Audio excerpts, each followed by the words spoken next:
이 말은 소용없다는 거예요. 찬사 없다, 이득 없다, 좋을 게 아무것도 없다라고 하는 뜻이에요. 난 잘했다고 이렇게 말했는데 돌아보니까는 그게 아무런 득이 없었다, 아무런 좋을 것이 전혀 없었다라고 하는 단어예요. 그러니까 나는 믿었다고 그렇게 자부했던 그 믿음이, 나는 정말 잘 믿었다고 생각했던 그 믿음이 하나님 앞에 가니까는 아우톤, 자기 자신을 전혀 구원할 수 없었던 가식적인 믿음이었다는 겁니다.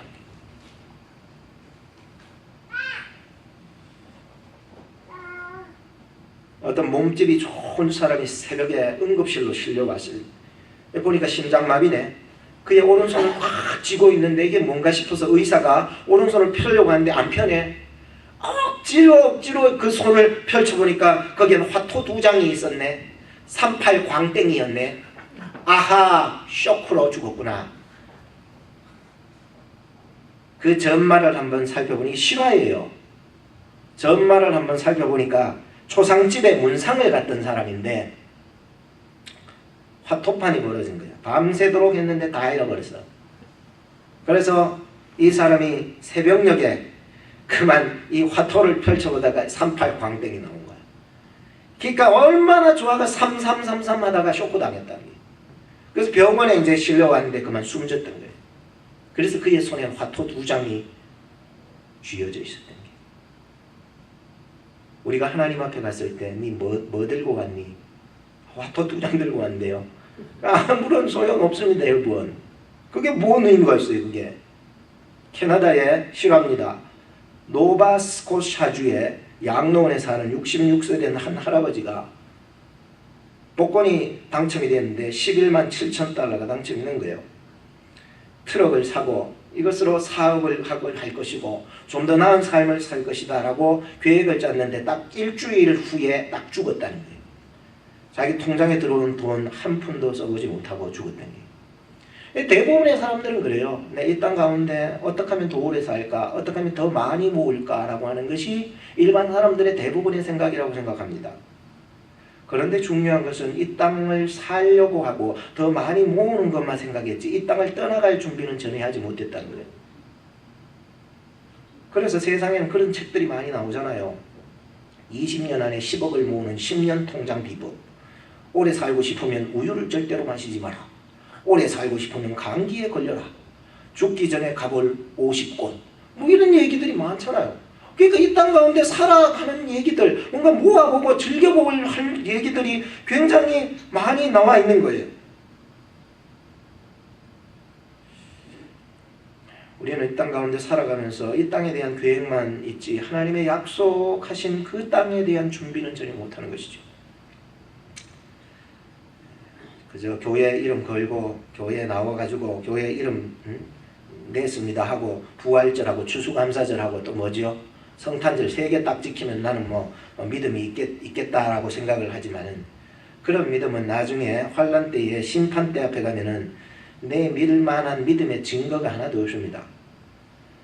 돈을 모으지 말라는 것도 아닙니다. 오래 살지 말라는 것도 아닙니다. 명예가 필요 없다는 것도 아닙니다. 밥 먹지 말라고 하는 것도 아닙니다. 제 얘기는 하나님 앞에 돈 들고 갈 수 없고 하나님 앞에 갈 때 내가 밥 많이 먹고 왔다고 얘기할 그게 증거가 되지 않는 게 세상 것으로는 자랑할 게 아무것도 없는 것이에요. 심판대 앞에 가면은 구원의 빈거가 될 수 있는 것은 오직 믿음뿐이라는 거예요. 주여 난 믿음으로 빚도 없이 이름 없이 왼손 한 일 오른손 모르게 다 감당하고 헌신하고 작은 일에도 충성하고 이 모든 것이 하나님 앞에 갔을 때 믿음의 증거가 되는 거죠. 나중에 기회가 되면 이 야고보서와 로마서에 대한 믿음과 이 행위에 대한 구체적인 얘기를 한 번 더 하겠지만 지금 야고보서를 하면서 조금 더 이 행위에 대한 강조점을 두고 있다는 생각을 하시기 바랍니다. 이 행위는 물론 복음을 떠나서 하는 행위는 아니라는 것을 기억해 주시기 바랍니다. 그것은 복음을 곡해 잘못 이해하는 것이기 때문인 것입니다. 야고보서 4장 14절부터 16절 한번 보시기 바랍니다. 같이 해보겠습니다. 시작. 내일 일을 너희가 알지 못하는도다. 너희 생명이 무엇이뇨? 너희는 잠깐 보이다가 없어지는 안개니라. 너희가 도리어 말하기를 주의 뜻이면 우리가 살기도 하고 저것을 하리라 할 것이거늘 이제 너희가 헛하는 자랑을 자랑하니 이러한 자랑은 다 악한 뜻이라. 이러므로 사람이 선을 행할 줄 알고도 행치 아니하면 하나님 앞에서 죄니라.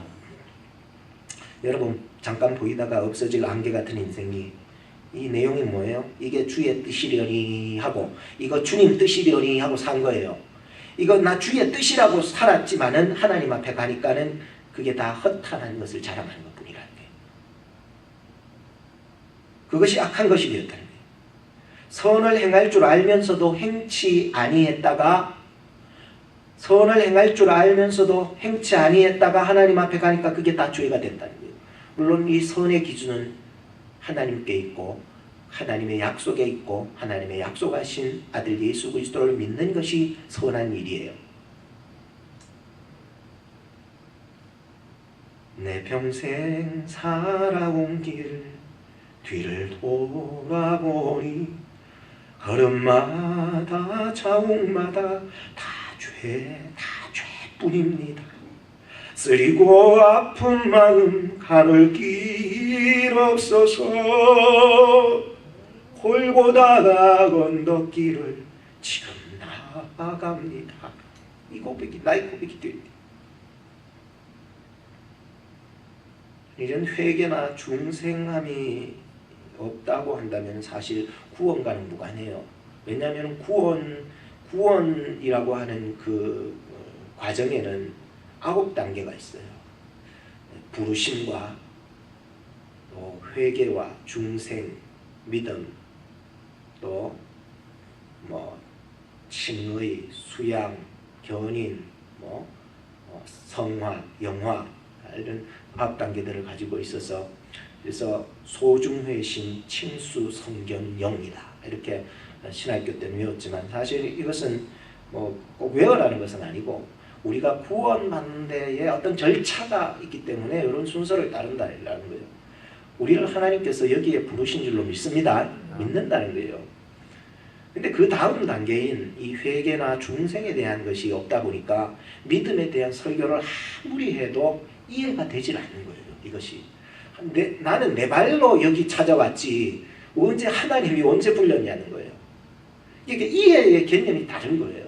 나중에 정말로 이 회개와 중생, 거듭남, 변화 갖고 나니까는 이게 하나님이 나를 이곳에 보냈다는, 그제서야 깨닫는다는 거죠. 그러니까 아직까지 여기에 대한 억지로 나왔는데 하나님 앞에 정말로 그 은혜를 체험하지 못하고 하나님 앞에 눈물을 흘려보지 못하고 하나님의 그 은혜를 깨닫지 못했다 보니까는 이게 이해가 안 되는 거예요. 전혀. 그래서 오늘 저나 여러분들이나 믿고 싶어도 참 잘 믿겨지지 않는 게 사실이 맞습니다. 그죠? 믿고 싶은데도 잘 안 믿겨져요.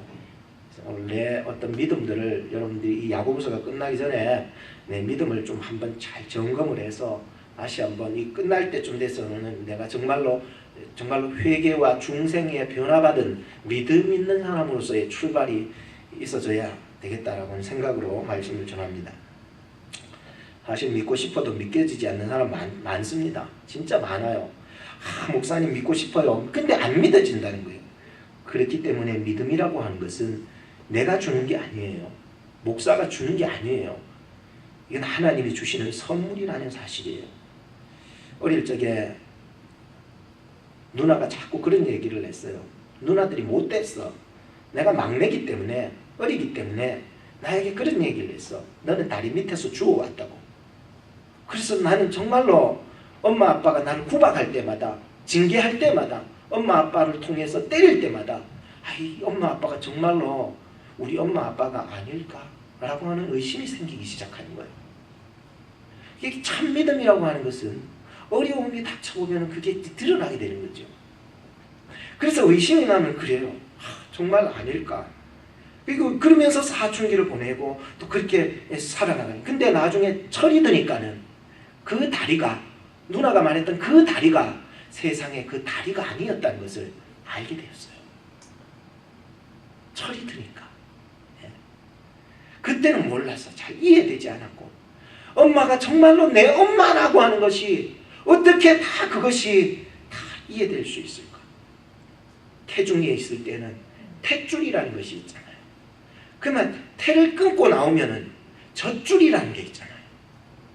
이 저를 끊고 나니까는 이제는 하나님의 그 은혜의 줄이 함께 하는 거예요. 그러면서도 사춘기를 보내면서 엄마 아빠 미워하면서 또 살아가면서 그러면서도 변함이 없는 거는 내 새끼니까 하나님이 사랑해 나가시는 그 사랑은 변함이 없었다는 거예요. 나중에 철이 드니까 자기가 부모가 돼 보니까 이제야 부모의 심정을 알게 됩니다. 저는 부모 얘기를 하고자 이 비유를 한 것이 아니죠. 거듭난다라고 하는 것은 2번 태어나는 것인데 여기에 대한 이해가 있어야 된다는 거예요. 아, 하나님의 은혜로 이 쓸데없는 자 왜 구속하여 두는지 나는 알 수 있어 없어? 없어요. 이건 알 수가 없어요. 내가 믿고 의지하면 내 모든 형편 잘하는 주님, 그분이 아시는 거예요. 왜 내게 굳센 믿음과 복음을 주셨는지, 내 마음이 그로 말미암아 왜 평안한지 알 수 있어 없어? 없어. 그게 알 수 없어요. 왜 내게 성령 주는지 알 수 없어. 주 언제 오실지 알 수 없어. 알 수 없어요. 근데 내가 다 알아야 되겠다라고 하는 사람이 있어요. 교만한 거예요. 내가 다 알아야 되겠다라고 하는 그런 교만은 내려놔야만이 하나님이 역사하시는 거예요.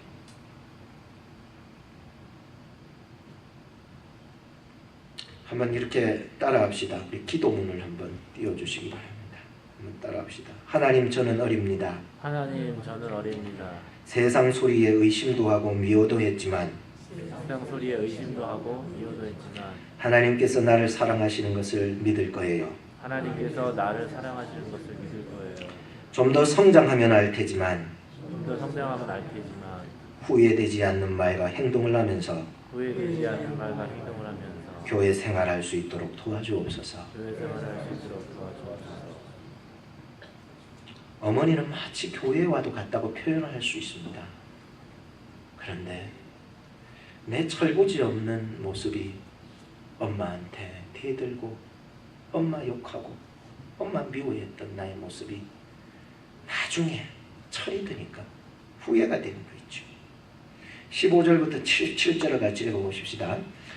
시작. 만일 형제나 자매가 헐벗고 일용할 양식이 없는데 너희 중에 누구든지 그에게 이르되 평안히 가라, 덥게 하라, 배부르게 하라 하며 그 몸에 쓸 것을 주지 아니하면 무슨 이익이 있으리요.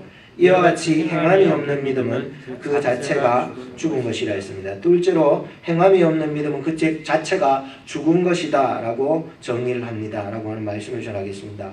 본문에서 행함이 없는 믿음에 대해서 만일이라고 하는 이 가정을 통해서 뒷부분에 이와 같이라고 하는 어떤 정의를 해주고 있어요. 행함이 없는 믿음이라고 하는 이것을 분명하게 한마디로 정의를 해주고 있는 것이에요. 형제 자매가 헐벗고 일용할 양식이 없다는 말은 입어야 할 옷이 적절하게 입혀져 있지 않을 때 그런 말씀이에요. 그날 먹어야 할 음식을 제때 먹지 못할 때를 의미하고 있었다는 거예요. 물론 요즘에는 패션이라고 그래가지고 내 스타일이라 그래가지고 한겨울에도 다 등이고 뭐고 가슴이고 다 파헤쳐져 있고 옷 입고 다니고 이게 사실 그거는 본문하고는 좀 다르죠. 사실 먹지 못한다고 하는 것은 살 뺀다고 일부러 음식을 안 먹는 거 그런 게 오늘 본문의 내용이 아닙니다. 정말 못 먹고 못 입고 하는 그것을 말해주고 있는 게 미국 내에도 사실 저는 와서 깜짝 놀란 게 미국에는 거지가 없는 줄 알았습니다. 근데요 코너만 차를 타고 다니는 코너마다 다 써 있어요. 글자들이. 깜짝 놀란 거예요. 난 우리나라만 있는 줄 알았어요. 우리나라만. 한국만 있는 줄 알았다니까요. 6.25 사변을 전후해서 사람들이 너무 가난하게 살다 보니까 우리 한국 사람만 거지 있어서 저희 집에도 거지 찾아가지고 바가지 들고 밥 우리 먹던 밥이라도 퍼서 주고 그런 적이 있었는데 저는 이 미국이 거지가 이렇게 많은 것을 깜짝 놀랐습니다.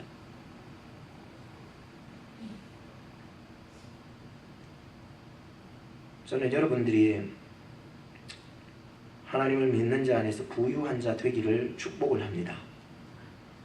그러나 그것이 목적이 되고 그것이 첫 번째의 우리 추구가 되어서는 안 된다고 생각해요.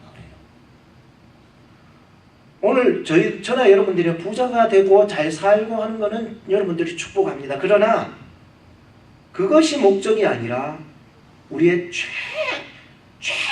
최고로 먼저 꼽을 수 있는 목적은 바로 하나님의 나라와 의가 되어야 한다는 것입니다. 당시에 교회 안에서는 이런 자들이 많이 있었습니다. 그래서 가난한 자들이 많이 있었어요. 그런 자들에게 말로만 평안하라, 따뜻하라, 배부르라 하면서 그 몸에 필요한 것을 주지 않으면은 그게 어떤 믿음이다? 행함 없는 믿음이고 아무 덕이 없고 그 자체가 죽은 것이라고 지금 얘기하고 있는데, 이 죽었다라고 하는 것은 즉 살아있지 않다라고 하는 것입니다.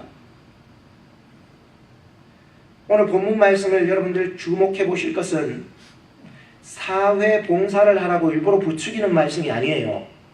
사회를 향하여서 너희들이 사회를 향하여서 물론 그것이 세상의 빛이 되고 소금이 되는 어떤 사명감은 있지만 그것에 더 중점이 있지 않았다는 거예요. 행함이 없는 믿음을 설명하기 위한 만일이라는 가정을 들어서 그 당시에 벌어지는 한 사건을 지금 얘기를 하고 있었던 거예요. 그래서 본문에서 우리가 주목할 것은 행함 없는 믿음 생활이 살아있지 못하는 송장 생활이라는 거예요. 내 신앙이 송장이 되지 않기 위해서 우리는 늘 깨어 기도하고 찬송을 입에 머물고 살고 말씀을 늘 입에 중얼거리며 사는 것이 묵상함이에요. 토요일 날도 우리가 새벽에 기도하면서 시편 1편을 보았는데 이 묵상이라 함, 히브리어의 그 원어에는 중얼거리다는 게 중얼거리다.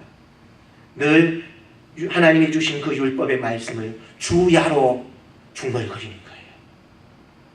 우리의 큐티 생활이, 우리가 묵상하는 그 생활이 마치 소가 되새김질 하듯이 말이에요. 늘 주물럭거리고 있어야 되는 거예요. 내 생각 속에서 내 큐티하면서 그 큐티였던 말씀이 오늘 주시는 이 주일날 이 말씀이 내 일주일 동안 늘 주물럭거리고 있어야 되는 거예요. 그게 한시도 주물럭거리지 않으면 그게 영양소가 안 되는 거예요. 이게 살아있다는 거예요. 이것이 없어지면 송장되는 거예요. 송장. 저는 아버지 어머니 임종을 못 본 불효자로 생각합니다. 물론 임종을 못 본 사람들이 많이 있어요. 어떻게 죽을 때 그 눈 감고 숨이 딱 끊어지는 것을 어떻게 그 찰나를 어떻게 지켜볼 수 있습니까? 같은 해 또 부목사로 이렇게 지내다 보니까는 어머니 아버지 옆에서 늘 지켜주지 못했던 내 모습이었던 것을 생각해요. 아버지가 병자리에 누워있을 때에 숨은 깔딱거리는데 더 이상 오래 있지 못해서 서울로 올라왔습니다. 다음날 바로 전화 나온 거예요. 아버지 돌아가셨다고. 부랴부랴 내려가요. 아버지 이미 임종이 돼 숨이 거듭지신 후에서야 내려오게 된 것이에요. 어머니도 똑같아요. 어머니가 그렇게 허리가 굽어져서 꼬꾸라져서 돌아가셨는데 나중에 어머니 옆에 계시다가 서울로 올라오니까 그제서야 전화 오고 어머니 돌아가셨다.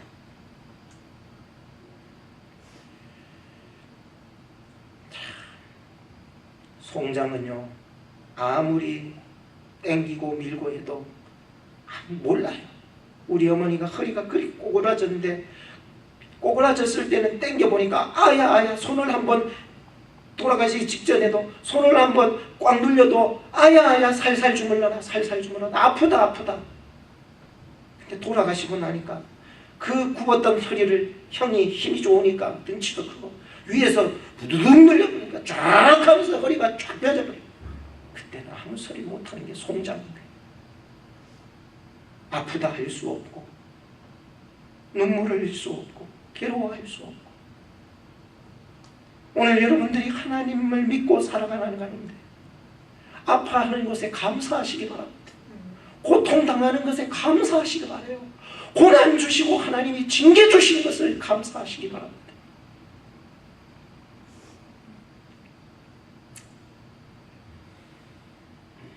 예수 믿는 자의 기쁨이 어디 있습니까? 살아있다는 거 아니겠습니까? 근데 불행하게도 우리의 육신은 세월이 가면은 다 썩어 흙과 같이 되어버리는 그런 인생입니다. 근데 우리에게 예수 믿는 자에게 주신 살아있는 영원한 삶을 주셨는데 그게 뭘까? 영생함이 영생.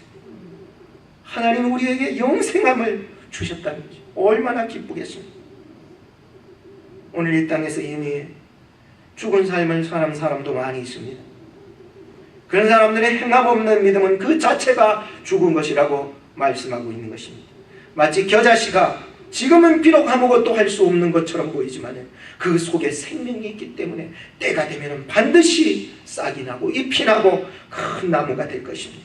로마서 1장 16절에서 17절을 같이 읽어봅시다. 시작. 내가 복음을 부끄러워하지 아니하나니 이 복음은 모든 믿는 자에게 구원을 주시는 하나님의 능력이 됨이라. 복음에는 하나님의 의가 나타나서 믿음으로 믿음에 이르게 하나니 기록된 바 오직 의인은 믿음으로 말미암아 살리라 했습니다. 18절 말씀을 같이 읽어보십시다. 시작.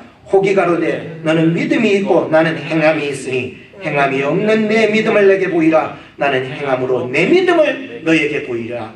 이 말씀을 두고 오늘 저는 말씀을 제목을 삼았던 거예요. 셋째로 우리가 생각할 것은 행동하는 신앙생활을 합시다라고 하는 말씀입니다.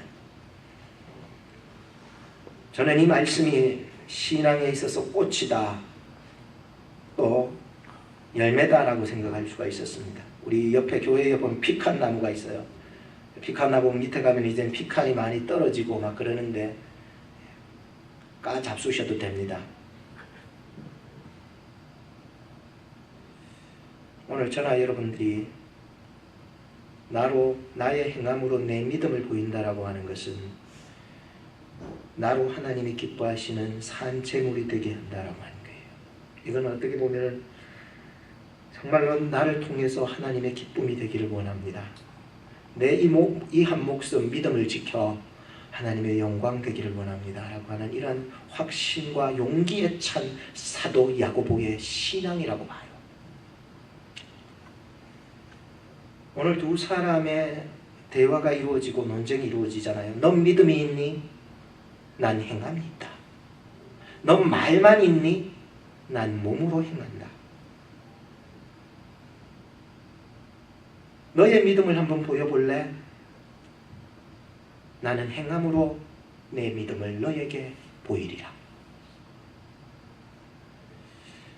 결국 사도 야고보는 지금 이 야고보서를 저작한 사도 야고보는 참사를 당해서 순교를 당하게 됩니다. 나중에. 그런데 그 믿음이 오늘날 우리에게 전해지고 있는 것이에요. 나는 행함으로 내 믿음을 너에게 보이리라. 나는 행함으로 내 믿음을 너에게 보이리라. 나는 행함으로 내 믿음을 너에게 보이리라. 여러분 기독교 역사를 보면 복음을 믿었던 수많은 선진들이 하나같이 그 믿음을 보여주었습니다. 베드로는 십자가를 거꾸로 달고 그의 믿음을 보였습니다. 바울은 나중에 복음을 전하다 칼에 맞아 순교를 당했다고 역사가들은 말합니다. 도마나 바돌롬에도 참사를 당해서 죽고 폴리갑은 화형에 처해 죽고 ig나티우스는 사자밥이 되어 죽고 위클리프나 딘테일, 램버드라 같은 이러한 많은 속사도들이 죽어갔던 거예요. 그래서 로마의 핍박 속에서 일어났던 순교자가 10,000만인이 넘었고 종교개혁하면서 로마 교황과 감독에게 죽은 그 기독교인들이 10,000만인이 넘었다는 거예요. 저는 이 믿음이 앞서 히브리서를 설교하면서 그 믿음이 어떤 믿음인가를 보았습니다. 왜? 고난 속에서도 희롱을 당하면서도 채찍에 맞으면서도 불의 세력 속에서도 믿음의 삶을 살았던 수많은 그러한 선진들을 우리가 보고 왔습니다. 재산이 몰수가 되고 옥에 가둬지고 칼에 찔려 죽고 톱에 썰려 죽고 기름에 튀겨져 죽고 사자밥이 되어 죽고, 그런 순교의 현장 속에서도 그들은 하나같이 내 믿음을 지켰노라 하면서 살았던 자들이었습니다. 내 믿음을 너에게 보이느냐, 네 눈앞에 직접 보여주겠다는 말입니다. 믿음이란 살아 움직이기 때문에 나의 믿음이 증거로 움직이는 것입니다.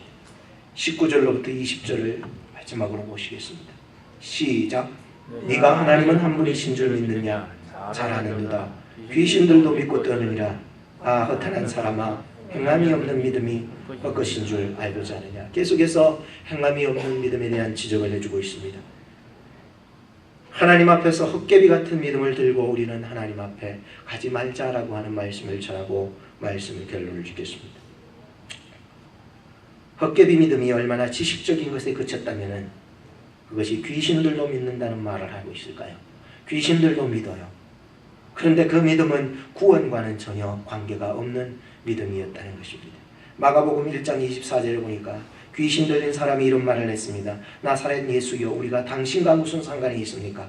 우리를 멸하러 왔습니까? 나는 당신이 누구인 줄 아오니 하나님의 거룩한 자니이다. 마가복음 5장 7절에 보면 지극히 높으신 하나님의 아들 예수여, 나와 당신과 무슨 상관이 있나이까? 원컨대 하나님 앞에 맹세하고 나를 괴롭게 마옵소서. 누가복음 8장 28절에 보니까 지극히 높으신 하나님의 아들 예수여, 나와 당신과 무슨 상관이 있나이까? 당신께 구하노니 나를 괴롭게 마옵소서 했습니다. 그 외에도 성경에 보면 귀신들은 예수님을 하나님의 아들이라고 했고, 장차 무저갱이라는 곳에 갈 것을 알고 있었던 것을 보면은 귀신도 지옥이 있다는 것을 믿고 떠났던 거예요.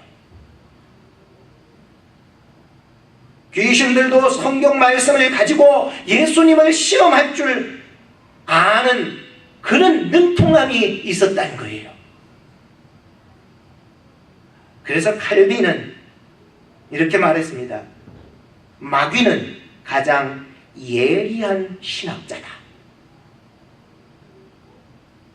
예수님께서는 이런 귀신들이 알고 믿고 있는 외적 지식 가지고서는 칭찬은커녕 꾸짖으시면서 물러가라고 얘기를 했던 것입니다. 왜냐하면 귀신들은 무언가 알긴 해냈지만은 그것은 진정한 믿음과 순종이 아니라 그저 성경적 지식을 이용하여서 믿는 자들을 넘어뜨려 구원에서 멀게 하기 위함이었던 것이었습니다. 한 번은 목사님이 설교를 했는데 성도님들이 은혜를 받았다면서 뒤에 나가면서 목사님을 꼭 잡고 막 말을 하는 거예요. 그래서 목사님이 다음 주에도 지난주하고 똑같은 설교를 또 한 거예요. 그 다음 주에도 또 하는 거예요. 아니 목사님, 설교거리가 자료가 이제 다 떨어졌습니까? 그게 아니라 여러분들이 그토록 은혜스럽다, 잘 들었다라고 하는 그 설교를 들었는데 여러분들의 삶에는 아무 변화가 없으니 그 말씀의 설교가, 진도가 안 나간다는 거죠. 존 베일러라고 하는 신학자는 말했습니다. 하나님의 존재를 알면서도 마치 하나님 없는 것처럼 살아가는 자는 하나님을 잘 알지 못하는 자보다 더 크게 하나님으로부터 멀어질 위험이 있다라고 했습니다. 무슨 얘기입니까? 이게 하나님을 알지 못하는 자보다 더 크게 하나님으로부터 멀어질 위험성이 있다는 거예요. 하나님을 안다 하면서 행함이 없는 그런 신앙생활을 하는 거는요, 많이 아는 만큼 책임도 크고 무겁다는 사실을 기억하고 더 두렵고 떨림으로 말씀에 합당한 삶을 살아가는 저와 여러분이 되기를 바랍니다. 마지막으로 하나만 더 얘기할게요. 20절을 보니까 허탄한 사람아, 허탄한 사람아, 행함 없는 믿음이 헛개비인 줄 모르냐. 헛개비. 예? 제가 옛날 미국 처음 와가지고 운전면허증 딴다고 새벽부터 가가지고 5시에 갔어요. 사람들이 5시부터 줄 서가지고 문은 안 열었지만 줄이 서 있어요. 추운데 제가 11월 달에 이곳에 왔으니 보통 추우십니까? 예? 근데 내 할 차례에, 내 할 차례 바로 앞에서 오늘 그만 받는다는 거죠. 돌아가네. 야, 이게 바로 성경에 말하는 이게 허탄한 게 이거구나. 진짜 허탄하다. 허무하다. 새벽 4시부터 줄 서가지고 오전 9시 10시 되니까 돌아가라는 게. 참나 진짜 우리 어떤 집사님도 그런 얘기를 하더라고요. 시간 줄 섰는데 뭐 하나 안 가져. 그래서 어제 얼마 전에 제가 이 드라이브 라이선스 재갱신하라고 이제 갔더니 그 있는 직원이 요새는 돌아다니면서 뭐 때문에 왔냐고 묻는 거야. 그럼 이것 때문에 서류 갖고 왔냐는 거야. 안 갖고 왔다고 한 사람 쫓기 나가더라고. 미리 줄 서기 전에 빨리 가져와야 되니까. 그죠? 요새는 그렇게 바뀌는 거예요. 사실 여러분 이것보다 더 허탈한 것이 무엇인 줄 아십니까? 내가요 구원받았다고 생각하고 딱 갔는데 내 앞찰나에서 백보자 심판 앞에서 하나님의 백보자 심판 앞에서 딱 섰는데 하나님이 난 너 안 받는다는 거예요. 사실 우리 운전면허증 줄 섰다가 안 받는 것보다 더 심각하고 더 허탈한 것이 바로 그거라는 거예요. 세상에서 제일 바보가 누구냐? 화장실 갈 때 화장지 잊어버리고 간 사람이 바보가 아니라 하나님 앞에 갔을 때 믿음 만들고 간 사람이 바보인 거예요. 기도하겠습니다. 하나님 아버지 감사합니다. 오늘 행위와 믿음에 대한 설교를 6번째 나가고 있습니다. 주님, 계속 강조하는 것은 우리로 하여금 이것이 우리 삶에서 진도되어 나가야 되는 우리의 숙제인 줄로 믿습니다. 하나님, 이 한 주간 살아가면서 주신 말씀 생각하면서 저희들 하나님의 말씀, 내 믿음을 행함으로 보이리라는 이 말씀을 들고 우리도 정말로 앞선 많은 선진들의 믿음처럼 살아갈 수 있도록 축복하여 주시옵소서. 예수님의 이름으로 기도합니다. 아멘.